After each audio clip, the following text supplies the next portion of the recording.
Hola a todos, sean bienvenidos a esta instancia de Conversando con Expertos, una oportunidad de tutoreo en vivo con docentes invitados como parte del curso online Esterilización y Desinfección de Hospitales.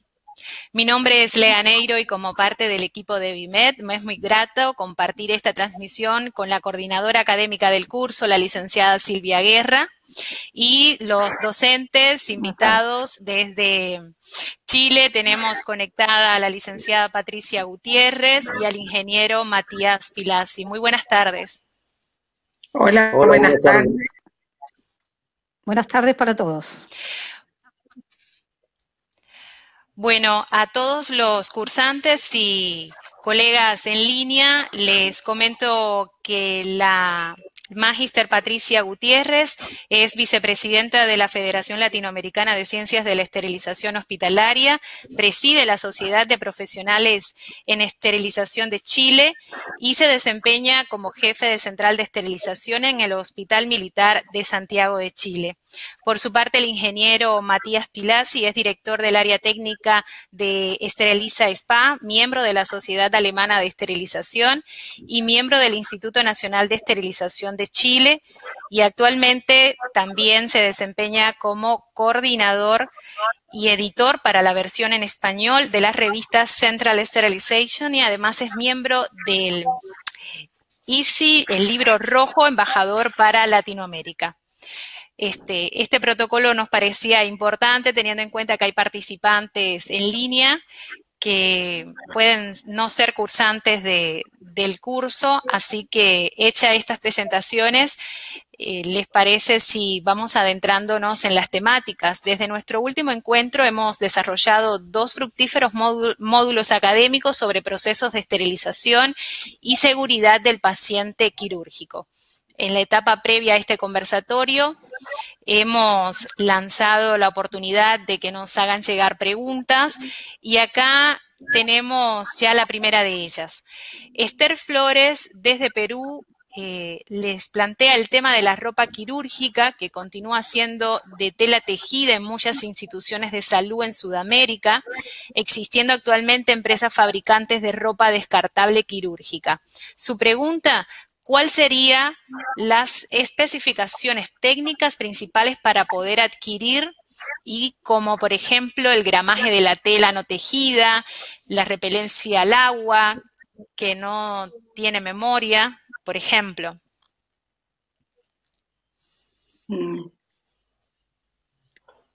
A ver, a mí me parece que Silvia es como la más adecuada para responder el tema de la ropa. Exacto. ¿Estás de acuerdo, Matías? Bueno, sí, totalmente. Porque me parece que una pregunta de ropa que se utiliza en el quirófano, entonces. Sí. No salió del alma. Bueno, yo vi la pregunta hoy. Está bien. En el plan de Perú, y la respuesta es que hay muchísimos estándares que van a determinar el. Yo tengo aquí, porque me tomé el trabajo, Carlos, ¿sí? Y hay una recomendación a mí que se llama de instrumentos quirúrgicos, ¿sí? Esta normativa, que si yo me voy a poner a decir todas las características, le digo que comprenden exactamente 3.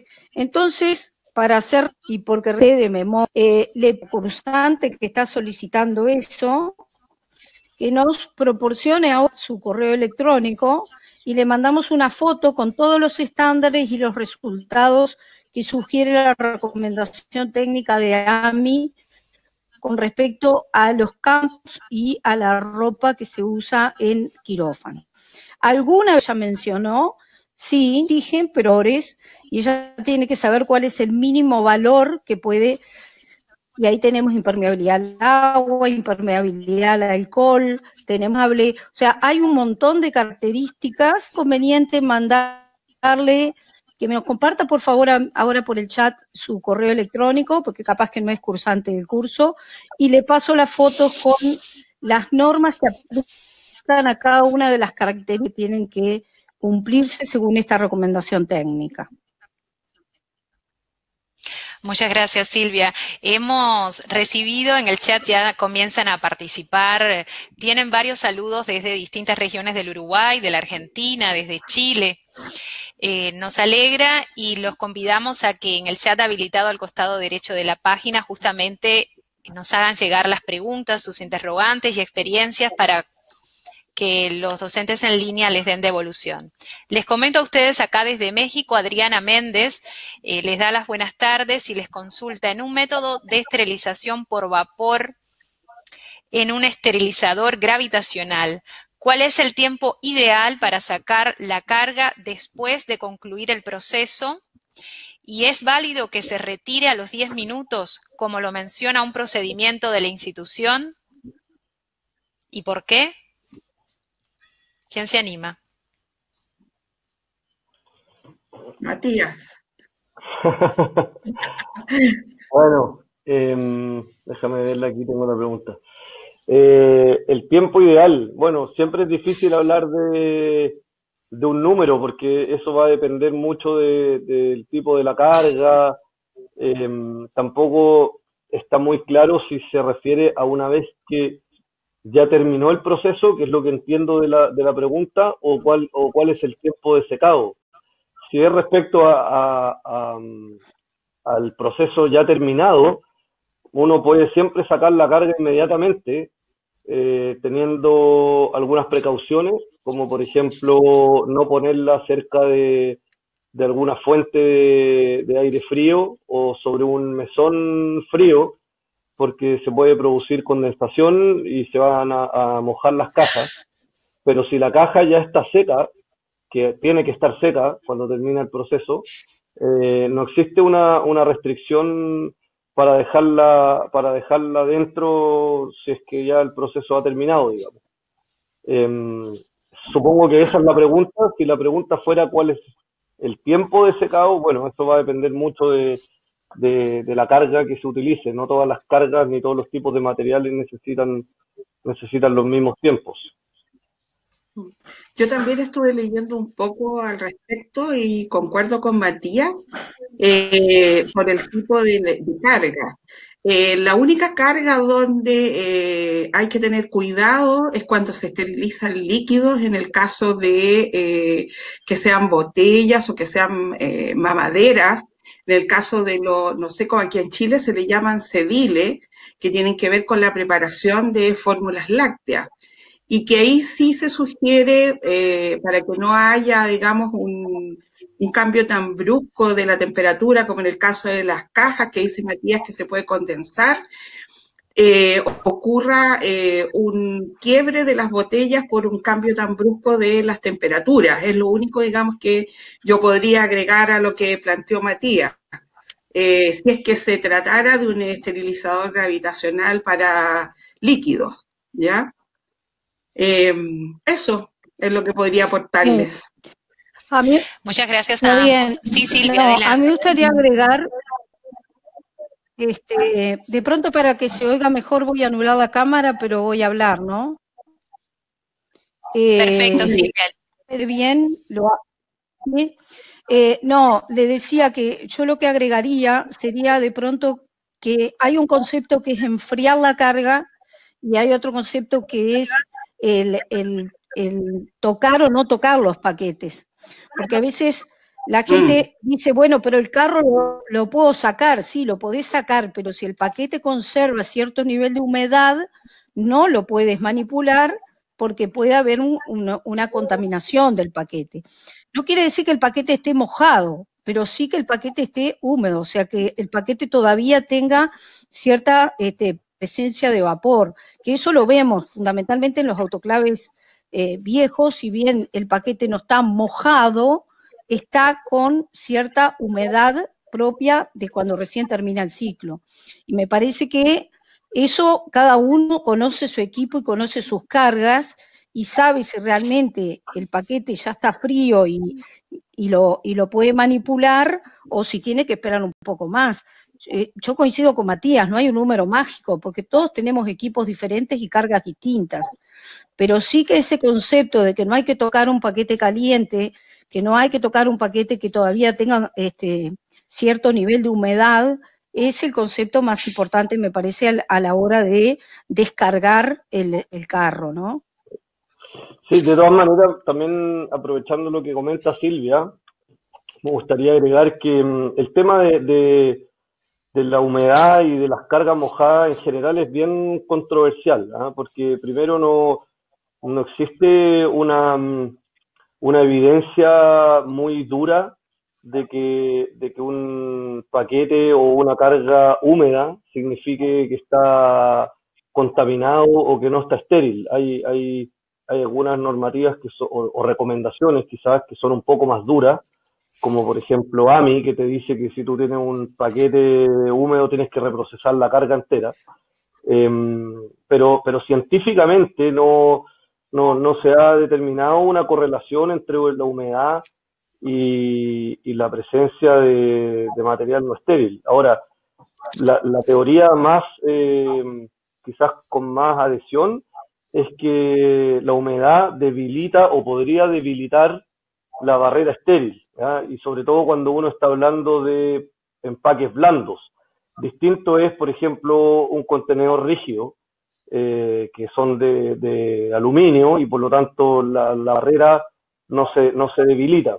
Pero aún así, como regla general y hacia donde uno debe apuntar es que la carga esté seca una vez que termina el proceso, porque cuando termina el ciclo del esterilizador, sea cualquier tipo de esterilizador, normalmente la cámara ya se despresuriza y está en contacto con el ambiente de afuera. Distinto es cuando la cámara está hermética, porque el ingreso de aire a la cámara se produce por un filtro bacteriológico y por lo tanto ese aire que ingresa es un aire estéril. Pero cuando el esterilizador termina el ciclo y se abren las puertas, o incluso previo a abrirse las puertas, en que se liberan los sellos de las empaquetaduras de las puertas, ya se produce ingreso de aire potencialmente contaminado, y si la barrera se ha debilitado producto de la humedad, ya estaríamos bajo un riesgo. Insisto, no hay una evidencia ni una demostración, pero sí hay un riesgo asociado, y por lo tanto hacia donde se debe apuntar es que los paquetes estén secos una vez que el proceso concluye. Muchísimas gracias a los tres. Sí, Patricia, ¿usted quería aportar algo más? Sí, mira, quería sobre el tema del secado, ya que lo tocó Matías, que respecto al secado de los materiales, una vez que han sido lavados y estos materiales se preparan para esterilizar.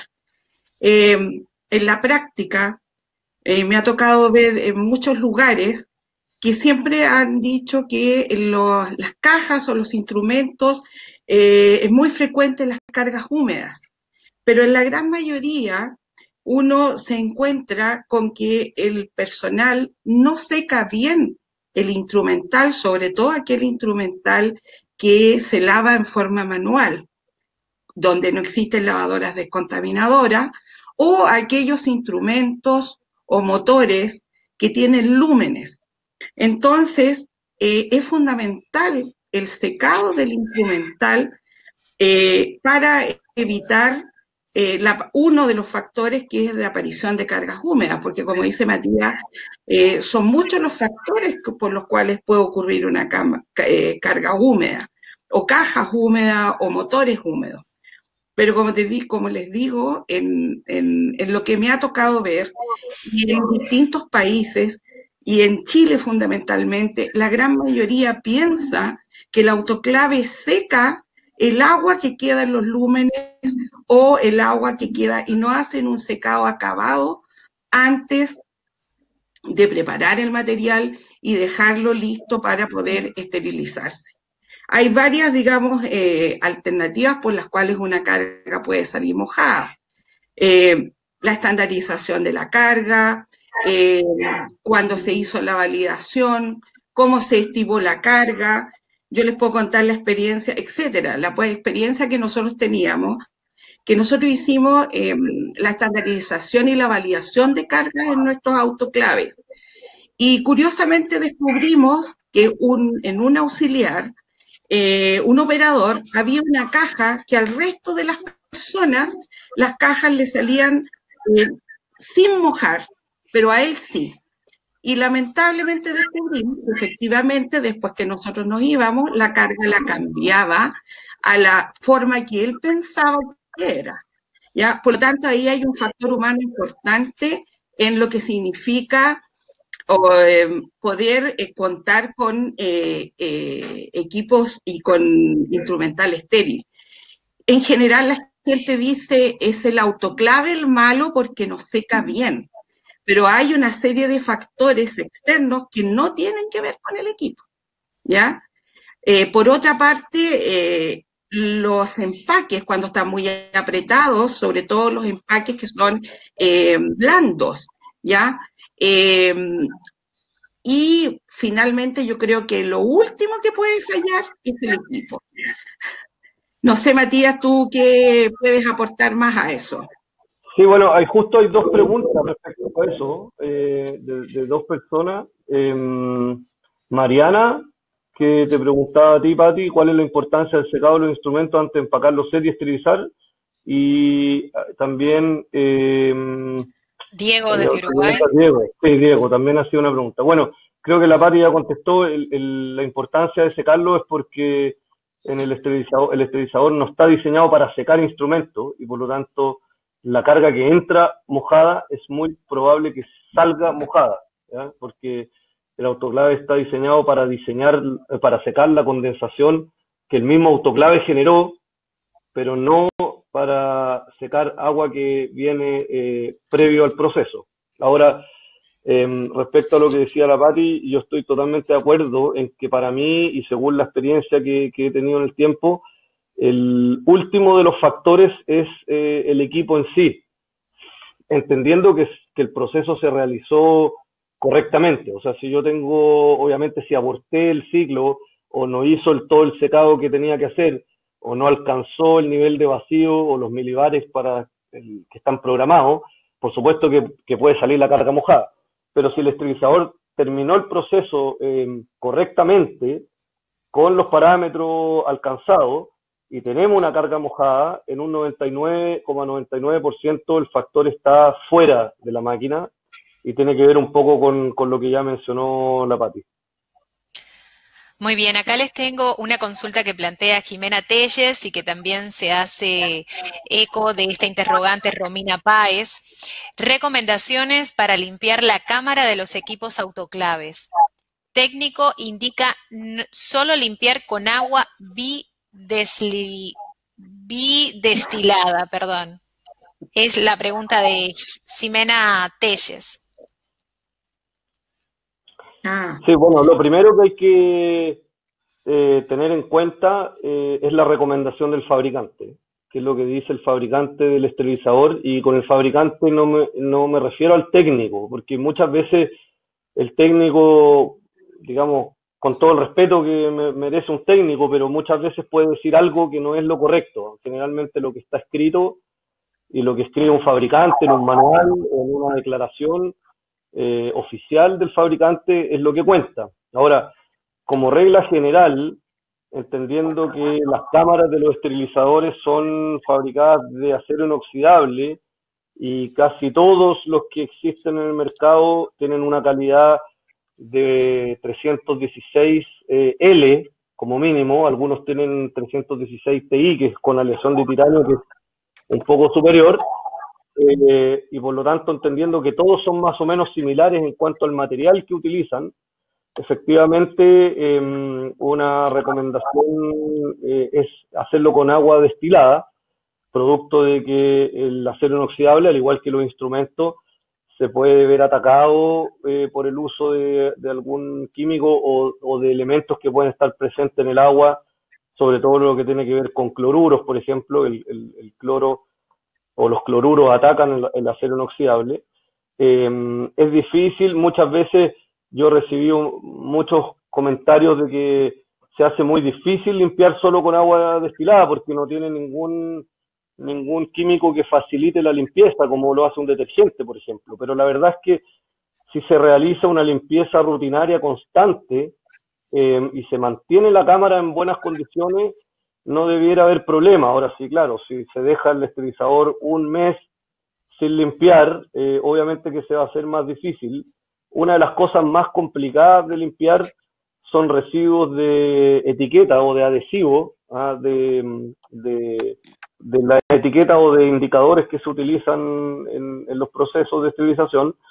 Y para eso se puede utilizar algún removedor de adhesivo. Existen algunos que incluso se utilizan para instrumentos quirúrgicos también, que están aprobados por los fabricantes, y se pueden utilizar. Hay algunos que son como unos pañitos o unas pequeñas toallitas que se pueden utilizar, pero siempre es importante después de eso enjuagar con agua destilada para estar seguro que no quede ningún tipo de residuo en la cámara. Ahora, hay algunos fabricantes que tienen productos, o el mismo fabricante del esterilizador vende productos para limpiar las cámaras, y por eso es que también digo que hay que seguir un poco la indicación del fabricante, pero limpiar con agua bidestilada o destilada es correcto.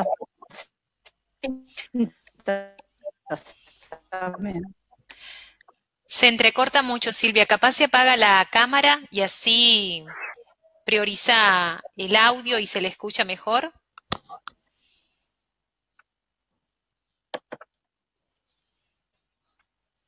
Mira, acá hay una pregunta de Martín desde Chile. Bien. Sí. Que dice cuántas veces se pueden esterilizar las brocas. Bueno, la primera pregunta para Martín, o la primera recomendación es, ¿qué dice la indicación del fabricante de esas brocas? Porque en general, en traumatología, las brocas son dispositivos médicos de uso único y no dispositivos médicos reutilizables. Ahora, si fuera el caso que son reutilizables, debieran seguirse la indicación del fabricante, que debe estar de acuerdo a la ISO 17664, donde debe indicar cuál es el número de reprocesos que admite esta broca y debe indicar claramente cada uno de los pasos del reprocesamiento de este dispositivo. Por eso es bien interesante, tal vez considerar para todos, utilizar formularios, incluso la Federación Mundial tiene dentro de sus recomendaciones en su página web, de acuerdo a la ISO, un formulario para procesar dispositivos médicos reutilizables, no de uso único, ¿ya? Me ha tocado ver mucho en la parte traumatológica que las empresas externas de traumatología traen brocas y sierras que son dispositivos médicos de uso único y las traen a los centros como si fueran dispositivos médicos reprocesables. Y cuando se les consulta o se les pide, ¿cierto? O uno investiga a través de Internet porque están disponibles las distintas marcas, nos damos cuenta que son dispositivos que no deben reprocesarse. Ahora, las brocas, al igual que las sierras, ¿qué provocan en un paciente? Provocan, ¿cierto?, que el motor tenga que hacer un mayor trabajo, mayor torque cuando están en malas condiciones. Por lo tanto, eso mismo le va a provocar al paciente mayor dolor en el postquirúrgico y obviamente al cirujano le va a provocar problemas porque obviamente va a tener que hacer mucho más fuerza durante la cirugía. Por lo tanto, eso va en contra de la seguridad de la cirugía del propio paciente. Es un poco lo que tengo que aportar al respecto a esa pregunta. Matías, ¿también le ha tocado ver en la parte traumatológica este tipo de situaciones, o no, Matías? Sí, la verdad que creo que está muy completa la respuesta. Efectivamente, hay que siempre ver primero las instrucciones de reprocesamiento del fabricante y, en mi opinión, de lo que he visto, la broca te diría que la mayoría, al menos mi opinión es que todas, en realidad, por el trabajo que hacen, por el trabajo de fricción, etcétera, debieran ser elementos de un solo uso, salvo que exista algún fabricante que desarrolló un material especial y que no se daña o no se recibe algún cambio en la especificación, producto del uso, pero hasta ahora yo no lo conozco. Como dice la Patti, los fabricantes o los proveedores de cajas externas normalmente debieran entregar esta información, y quizá en un buen momento estaba buscando yo aquí una información que se las quería compartir. Quiero ver si puedo hacer el compartimiento de la pantalla, porque me parece que incluso las situaciones, podemos aprovechar a lo mejor esta pregunta para mencionar algo que tiene que ver con un requisito general que se debiera realizar al comprar o elegir un nuevo instrumental. Voy a ver si puedo compartir aquí la pantalla. Ahí sí, a ver.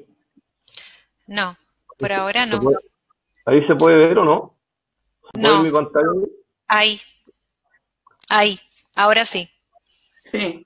Aquí hay un diagrama de flujo. Este es un artículo que es una recomendación de la Sociedad Alemana de Esterilización, que esto dice evaluación de riesgo y liberación de dispositivos médicos nuevos antes de una nueva compra e inversión. Es decir, un flujo de acciones que nosotros deberíamos tomar antes de procesar un dispositivo médico. Y esto es lo que recomienda un poco la Sociedad Alemana para un dispositivo nuevo.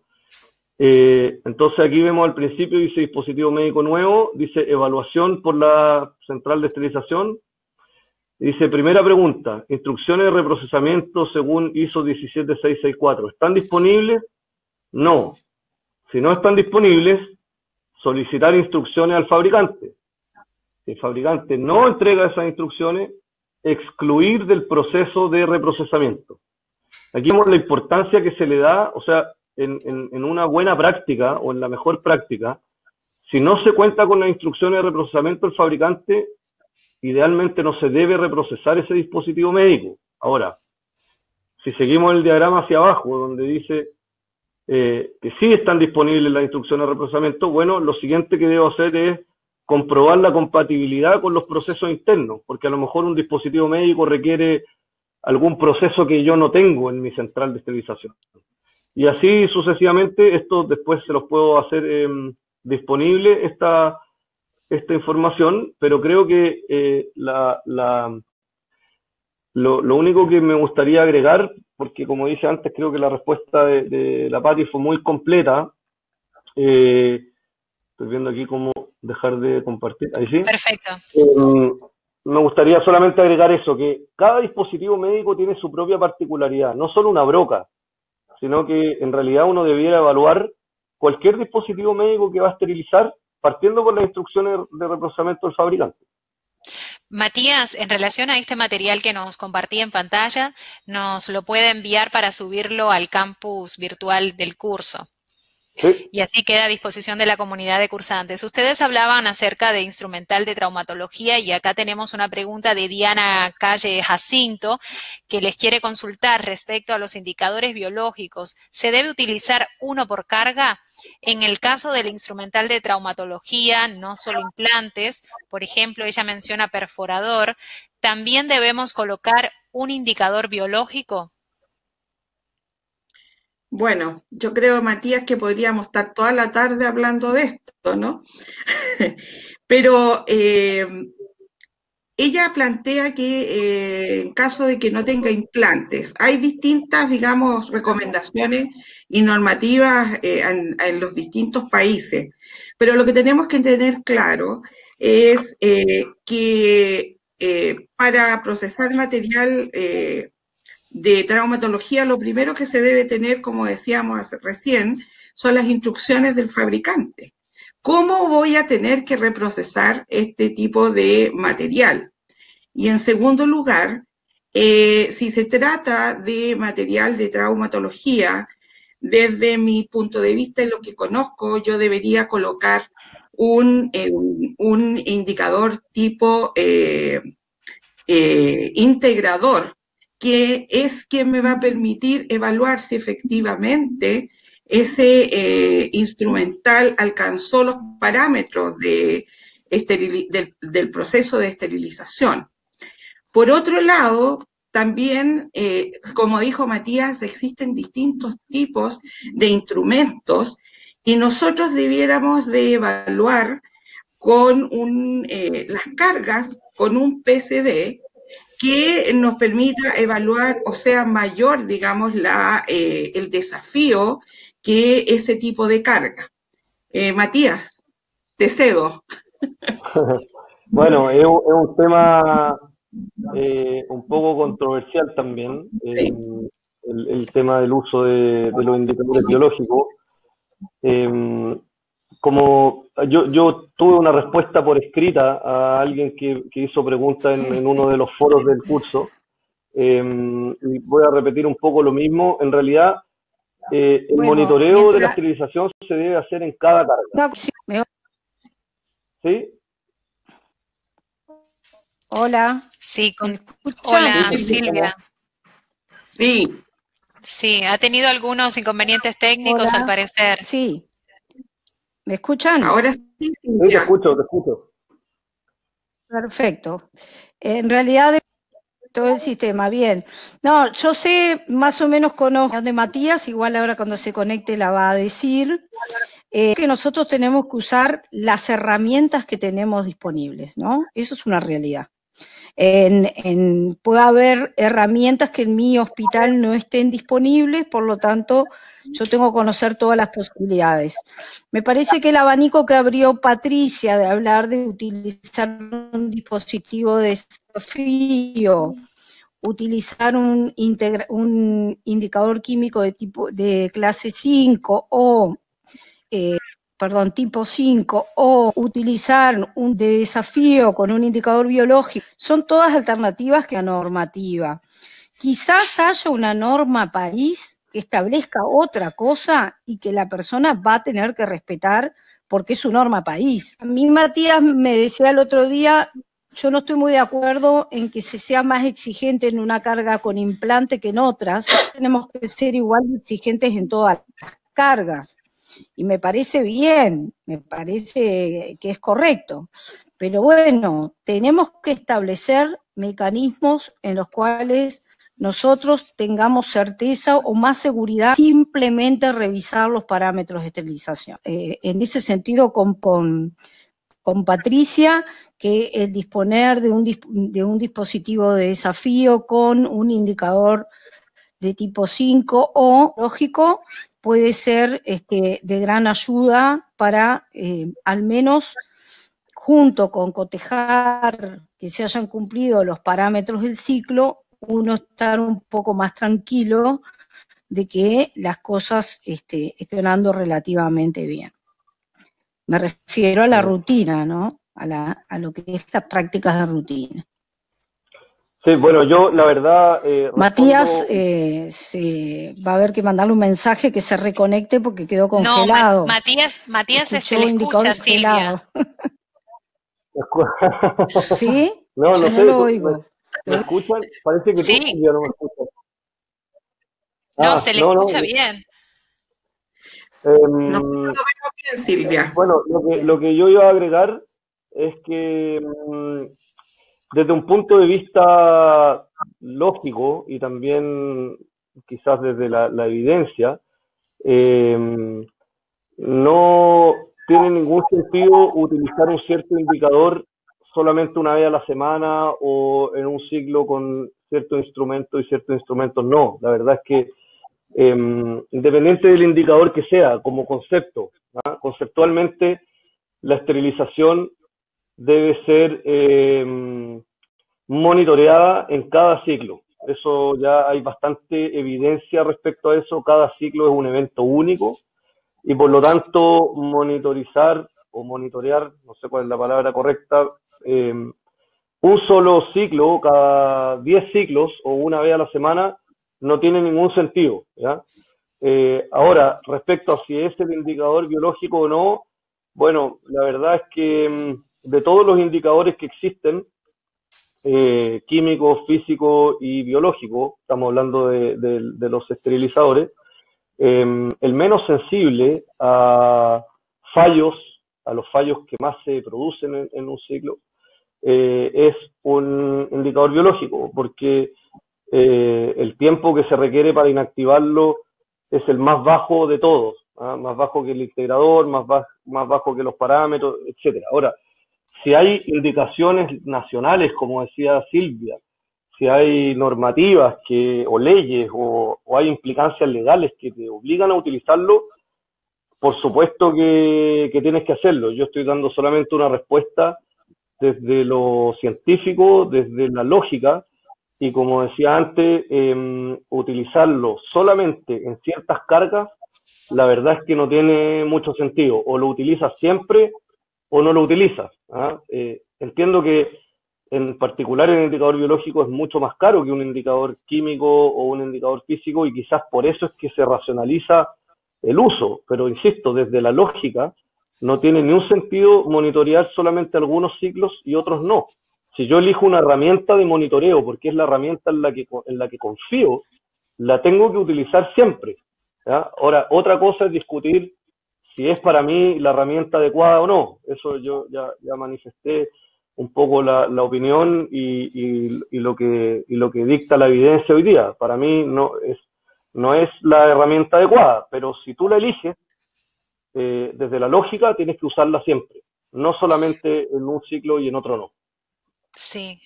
Acá, al parecer, y por otras preguntas que se van posteando, hay cierto conflicto en torno a los indicadores a utilizar. En el caso de Sonia Hernández, les pregunta, ¿recomiendan ustedes la utilización de indicadores químicos tipo 5 para validar la esterilización de un kit de ropa, túnicas y campos para procedimiento de colocación de accesos vasculares, arterial, venoso, como se realiza en los kits de ropa quirúrgica o kebab quirúrgico? Bueno, lo primero que me gustaría aclarar, también lo puse en alguna de las respuestas antes, es que la validación de la esterilización es un procedimiento, es una tarea que se debe hacer y que toma bastante tiempo. Así al menos está definida en los distintos estándares, incluso también por el manual de la OMS del 2016. La validación no es algo que se hace de una forma en alguna parte y de otra en otra parte, es un procedimiento que está bien claro, bien establecido. Por lo tanto, utilizar un indicador solo en un proceso no es hacer una validación, eso es hacer un control rutinario o un monitoreo rutinario. Entonces voy a tomar un poco la pregunta que se hace acá respecto del uso del indicador tipo 5, lo voy a refrasear para monitorear la esterilización de kit de ropa, porque la validación se hace de otra manera. Es una manera adecuada, sí, los indicadores tipo 5 son indicadores que responden a los 3 parámetros críticos de la esterilización, que son la temperatura, el tiempo y la humedad, y por lo tanto ponerlo en los kits de ropa me va a poder indicar el cumplimiento de estos parámetros dentro de la ropa. ¿Ah? Es más fácil hacerlo en la ropa porque yo puedo posicionar el indicador dentro de la ropa y por lo tanto si tengo burbujas de aire, por ejemplo, que significaría que falta uno de los parámetros, yo lo podría ver. ¿Ah? Y por eso es que los test de Bowidic, por ejemplo, se hacen también en un paquete que simula un paquete de ropa, porque adentro lleva un indicador químico que me indica algunos de los incumplimientos de los parámetros. Distinto sería si esto fuera un instrumento quirúrgico, por ejemplo un lumen, donde no puedo poner el indicador dentro del lumen. ¿Ah? Ahí la manera de monitorizar es distinta, ¿ya? Pero respecto al paquete de ropa, que es la pregunta que se hace acá, es una manera adecuada de hacerlo, previamente habiendo validado también el proceso. O sea, siempre el control rutinario debe ir de la mano con la validación del proceso. Muchas gracias, Matías. Acá Nadia Parada comparte una experiencia muy interesante y a partir de ahí les consulta. Ella les da las buenas tardes y dice que su consulta se basa en algo que le sucedió cuando era estudiante, que trabajaba en el quirófano del hospital. Una compañera instrumentadora utilizó un detergente en polvo y puso a hervir el material por el lapso de 1 hora.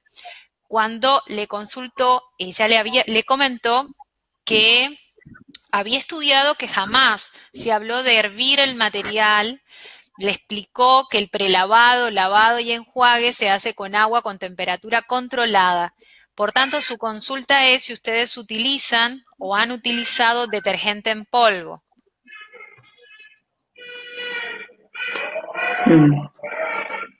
Bueno, ¿Se entendió? creo que con respecto...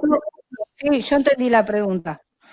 Digo, yo no soy muy amante de los detergentes en polvos. No me gustan mucho porque lleva tiempo diluirlos adecuadamente. Muchas veces, si no tiene una buena dilución y se utilizan para lavar, algún lumen pueden obstruirlo. No hay buena experiencia, la gente es muy ansiosa, generalmente no espera el tiempo necesario como para lograr una buena dilución con detergentes en polvo. Entonces, en mi experiencia particular, no me gustan los detergentes en polvo, creo que el detergente líquido es mucho más fácil de diluir y mucho más fácil de utilizar. Con respecto a la otra, pero obviamente que también tiene que ver todo lo que tiene relación con las instrucciones del fabricante, si ese tipo de detergente, si el pH del detergente, hay un montón de aspectos que tienen que ver además de mi opinión con respecto a las dificultades para la dilución, que también hay que considerar. Pero por otra parte me preocupa mucho el tema del hervido, ¿no? Antiguamente se utilizaban esas prácticas de hervir los materiales o hervían materiales con soda, con cal sodada, se hacían realmente soda cáustica, se hacían prácticas totalmente agresivas y totalmente incompatibles con los materiales quirúrgicos. Yo creo que ese tipo de prácticas, gracias a Dios, ya está prácticamente abandonado, que la gente ha comprendido que no hay que hacer ese tipo de cosas. Pero ella habla de que cuando era estudiante, quizás eso pasó hace mucho tiempo, donde no había una buena formación sobre la importancia del cuidado de los instrumentos y de utilizar productos totalmente compatibles con las superficies que se pretenden limpiar. Me parece que tiene que ver con eso. Muchas gracias, Silvia. Una cosa, ¿Algo que quieran aportar? Sí, adelante, Matías. Sí, que yo quería agregar, o sea, más que agregar, que me llama un poco la atención, porque ella dice que una compañía instrumentadora en el quirófano realizaba esto, y bueno, acá creo que también es un poco bueno recomendar, porque así lo hacen prácticamente todas las regulaciones hoy día, y al menos en nuestro país es así también, que los procesos se deben hacer centralizados, y por lo tanto hacer eso en el quirófano no es recomendado, independiente de lo que se utilice, como ya lo explicó Silvia. Los procesos, la mejor manera de controlarlos es hacerlo en un lugar centralizado por gente preparada para eso y con las condiciones adecuadas para hacer un reproceso de dispositivos médicos, que no es el quirófano el lugar adecuado para hacerlo. Muchísimas gracias. Sí, Patricia, ¿usted quería aportar algo más? No, estoy de acuerdo con ellos porque la verdad que hacer este tipo de prácticas no dentro de una central de reprocesamiento hoy en día, y menos el hecho de hervir este tipo de detergentes, el material, me hace recordar un poco las prácticas antiguas en los pabellones quirúrgicos cuando se hervía la formalina para los pabellones sépticos, que era tremendo, pero que son prácticas que ya están absolutamente fuera, digamos, de toda...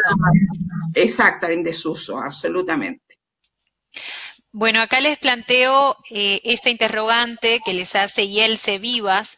Si se detiene su autoclave sin terminar el ciclo y abren la puerta, ¿el material se contamina con el ambiente? ¿Debe iniciar la esterilización desde el principio? Había otra pregunta similar a esa. Sí, sí, hay una pregunta de Jimena Telles que es similar a esa. Sí, exactamente. Quizá, bueno, aquí hay que hacer una diferenciación porque obviamente que depende en la etapa en que se aborte el ciclo, porque efectivamente si, no sé, un esterilizador hoy día puede llegar a tener 30 o 40 minutos de secado para cargas que son pesadas, con cajas de traumatología, por ejemplo, y si el esterilizador abortó cuando quedaban 2 minutos de secado, eventualmente uno hasta podría liberar la carga, ¿no? Porque no, por 2 minutos no va a haber mucha diferencia. Lo normal, más allá de que se contamine, que es la pregunta que está acá, si es que se debe, si es que la carga se contamina y por lo tanto se debe realizar el proceso, no solamente se debe realizar desde el principio, sino también se debe reempacar porque eh, el material de la barrera estéril también puede perder sus propiedades de barrera estéril al haber estado ya sometido al proceso de vacío y presiones, y por lo tanto, efectivamente, dependiendo del punto en el que se aborte, también es necesario realizar el proceso completo. Muchas gracias, Matías. Estoy de acuerdo con Matías, porque en general, dependiendo del punto o del tipo de material, en la práctica a mí me ha pasado que los envoltorios han sufrido alteraciones cuando han abortado. Y en general, como dice al principio la Jimena por aquí, habla también del aborto antes del periodo de esterilización. También nos ha ocurrido que nos hemos encontrado con materiales que están un poco húmedos, ¿ya? Y se relaciona con los que les planteaba antes. En el fondo, un poco para estandarizar, uno lo que debiera hacer es volver a hacer toda esa carga de nuevo para tener la seguridad 100% y partir con un ciclo nuevo. ¿Mm? Muy bien. Acá le agradecemos a los participantes que han ingresado sus preguntas. Acá tenemos una nueva de Jenny Cóndor. ¿Cuál es el nivel de evidencia en cuanto a la utilización de bolsas de papel mixto que tienen el sistema de pegado o adhesivo en relación al termosellado? Bueno, aquí también me gustaría dividir la respuesta en dos partes. Primero, la evidencia a veces también, en un caso como este, es un poco relativa, porque no hay a veces una constante. Por ejemplo, si depende del ciclo que voy a utilizar de esterilización, el empaque se va a ver sometido a mayor o menor estrés, por decirlo de una manera. O sea, si yo tengo un esterilizador que hace vacío muy profundo, la bolsa va a tener una expansión y una contracción distinta que a lo mejor en otro esterilizador, ¿ya? Ahora, esa es una parte respecto al nivel de evidencia, que es difícil encontrar una regla generalizada. Lo que sí es claro es que en las bolsas de papel mixto con pegado o con adhesivo, esto se transforma en un sistema de empaque manual. Y los sistemas manuales, por definición, son muy difíciles de validar. Distinto es un sistema automático, por ejemplo, una máquina selladora, en donde tú puedes controlar los parámetros que tiene la máquina selladora, puedes controlar el tiempo, puedes controlar la presión de sellado y puedes controlar la temperatura de sellado. En un proceso manual de sellado, donde depende de una persona, que a lo mejor una persona puso más presión sobre el adhesivo, otra persona puso menos presión sobre el adhesivo, entonces en general la recomendación de no utilizarlo no va tanto por el nivel de evidencia, sino porque es un proceso manual y como todo proceso manual es muy difícil de validar y se debe siempre propender a utilizar procesos automáticos en general, en este caso de sellado, pero lo mismo ocurre para la limpieza o puede ocurrir.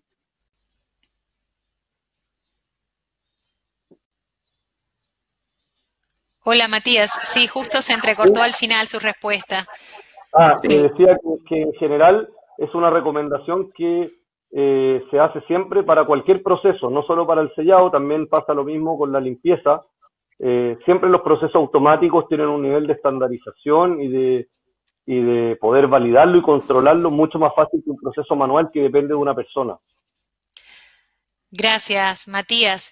Y aprovecho para darle la bienvenida a la licenciada Fabiola Casas, que se ha sumado al intercambio, está conectada desde México. Les comento acá este planteo de Anaí Botti, desde Montevideo, Uruguay, les pregunta: cuando se protegen determinados instrumentos en las puntas con gomitas de látex, si pasa por la esterilización tanto de autoclave como también por el esterilizador peróxido de hidrógeno, ¿se logra una esterilización completa en el instrumental?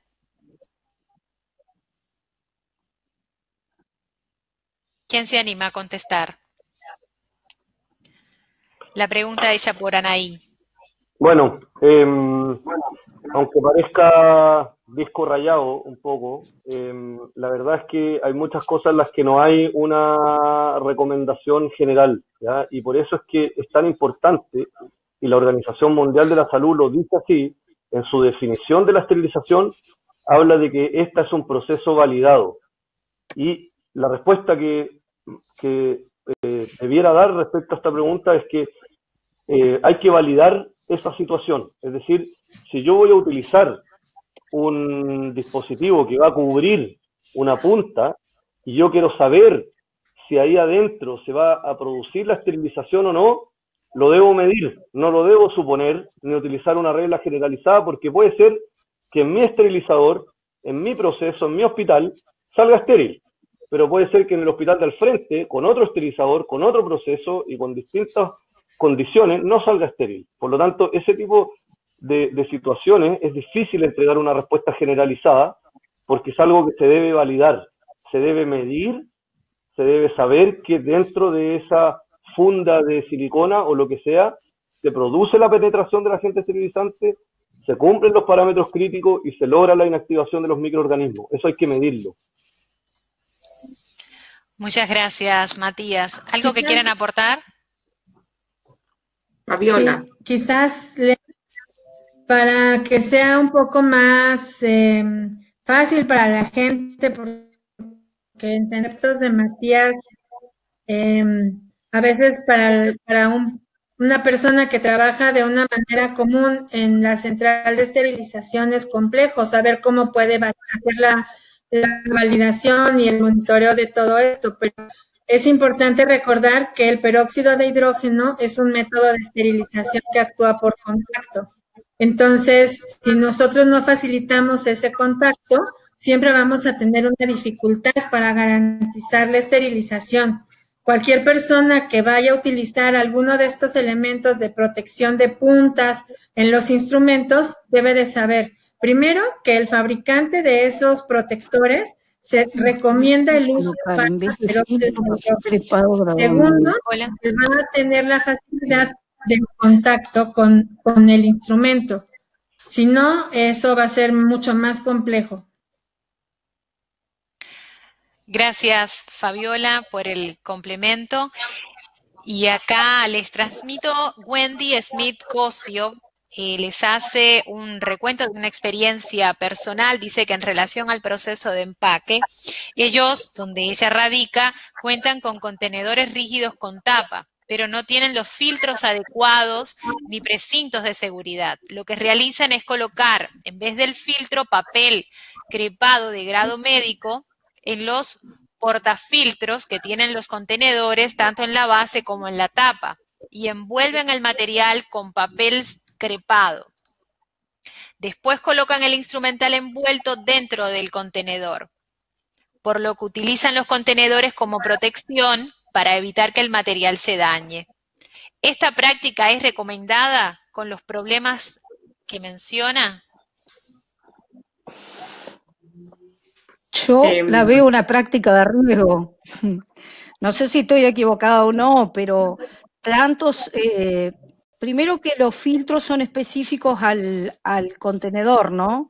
Hay que ver si si esos filtros son adecuados para el contenedor que utiliza.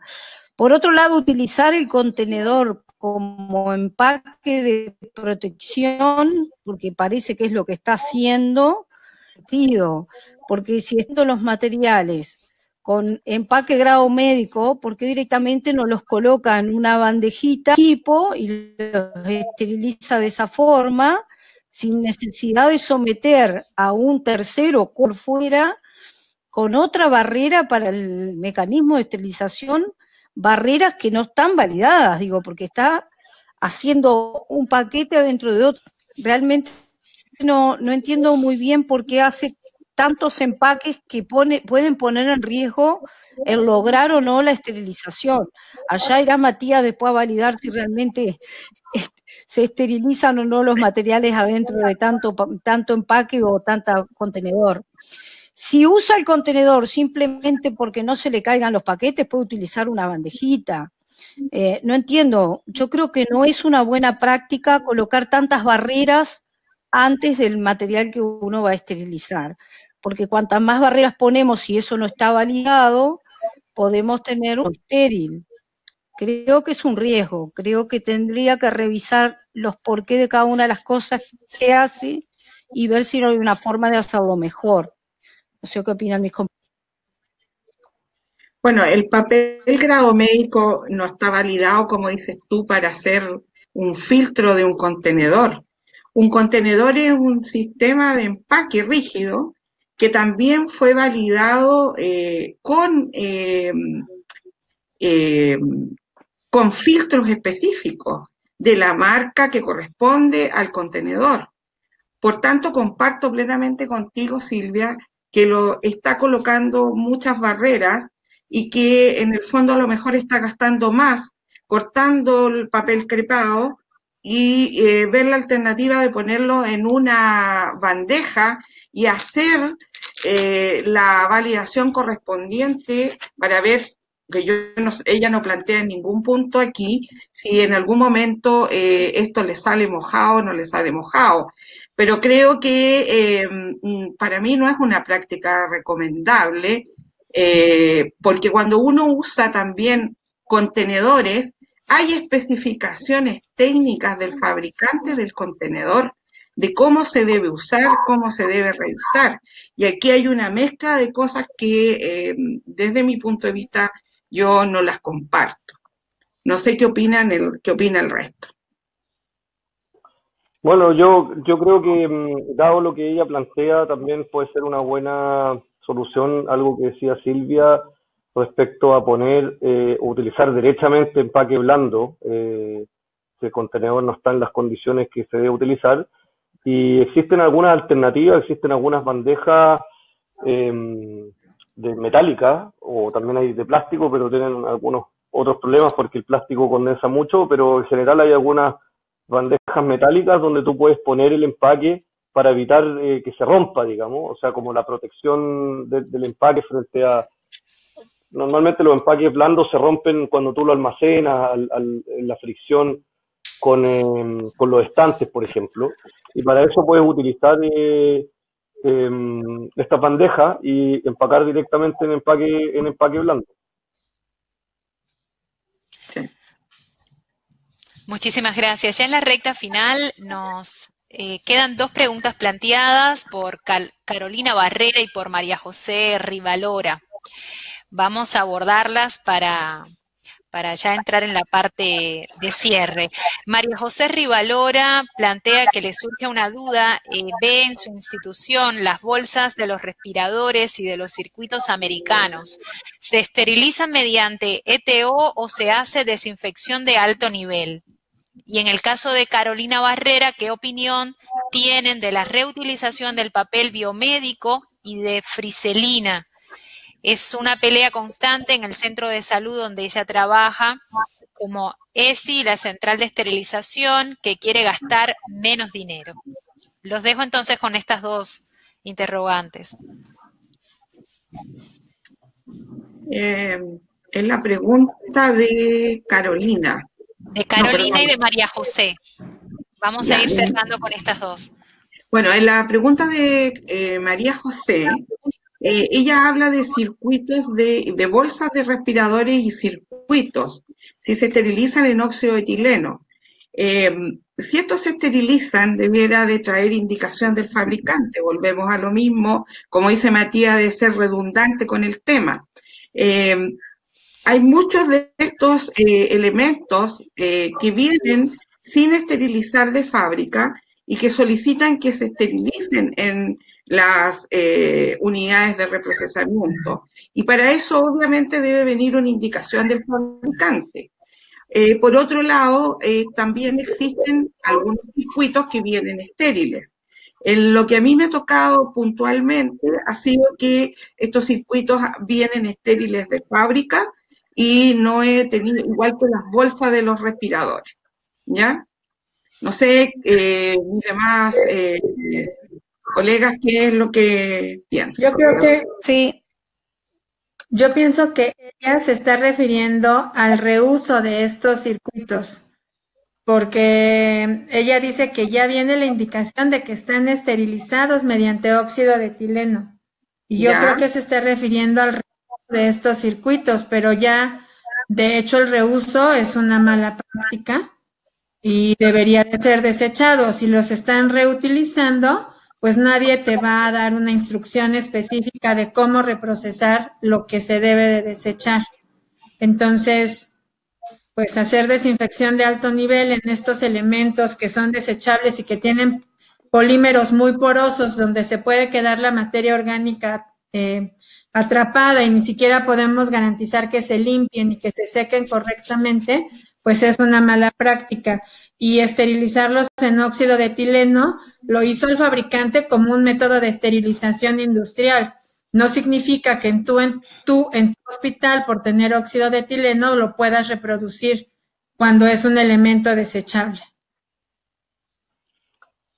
Sí, quizás complementar, es que existen algunos que son reutilizables. Yo también creo que la pregunta que hacen acá, coincido con Fabiola de que me parece que hablan de los que son desechables.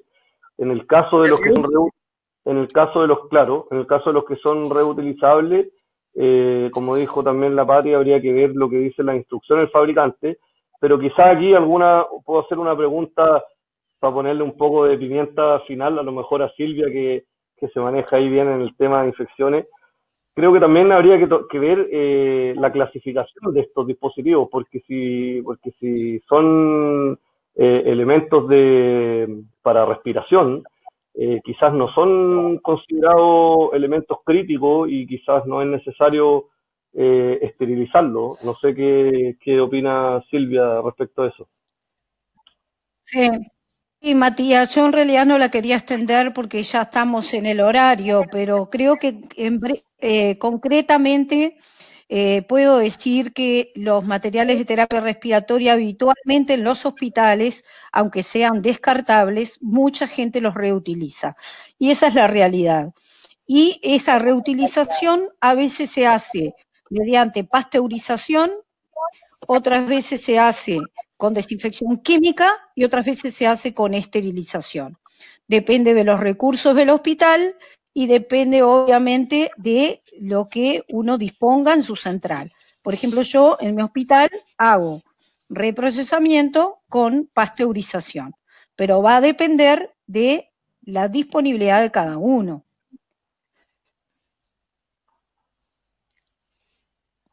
Hola, Silvia, ¿nos escucha? Sí. Momentáneamente. Sí. Sí.